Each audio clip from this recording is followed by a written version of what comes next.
Can you give us an example of how adaptive action has actually been used and implemented successfully in an organization? So I'll start with one that was a fairly common challenge for global organizations.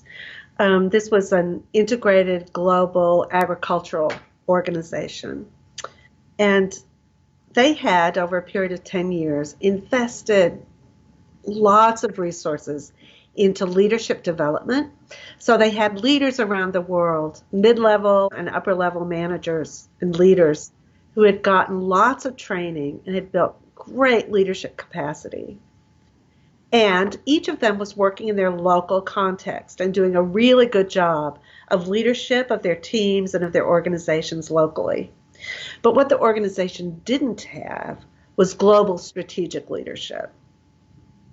That continued to fall to the executive team. And the executive team, even though they were very bright, very energetic, and very strategic, they did not get the information they needed to make global strategy, and they didn't have the day-to-day, on-the-ground action to implement global strategy. They needed to activate this global network of leaders. But first they needed to create the network before they could activate it.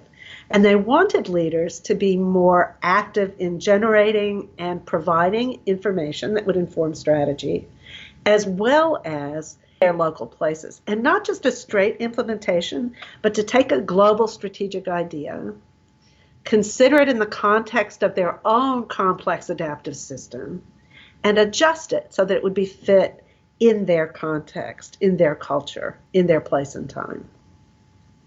And so they called us and asked us, knowing that we thought about complex adaptive systems, seeing that this was a complex adaptive pattern formation question, what they should do. And so we explored a variety of ways to bring groups together in real time.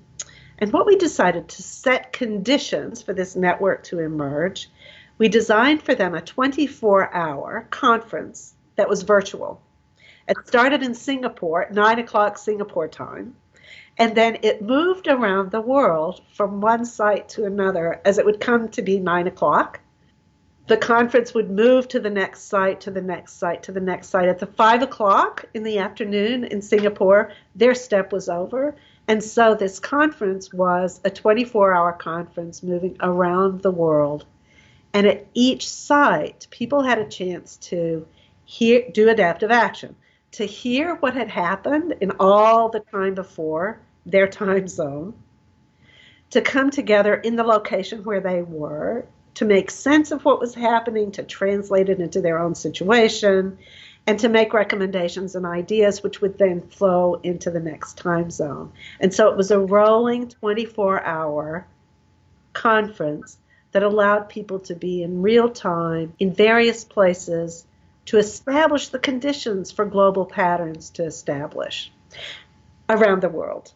And in each point, they saw what was happening, they understood it locally, and then they made decisions about next wise actions. They had now whats for each person individually. Now, what am I going to do with my team? Now, what am I going to do with my challenges? For them as a leadership network, what can we as a leadership network gain from and give to global strategy? And then finally, what were the recommendations that they would make for the global corporate movement? So it was adaptive action at 3 different scales. And by the end of the 24 hours, the outcome was individuals who felt more connected, adaptive action plans for each of the leaders around the world, a movement forward for those middle managers, and a whole great list of global strategic ideas to go to the executive team. And that process set the conditions for the network to move forward. Sounds like a great way to make connections and meet your colleagues around the world. Everybody had a great time too. So this is one of the things about feeling connected and feeling hopeful. One of the best outcomes was that these middle managers who felt so overwhelmed with the complexity and chaos they were dealing with, suddenly they had a great time for a day all the way around the world, And so it was quite fun and hopeful as well.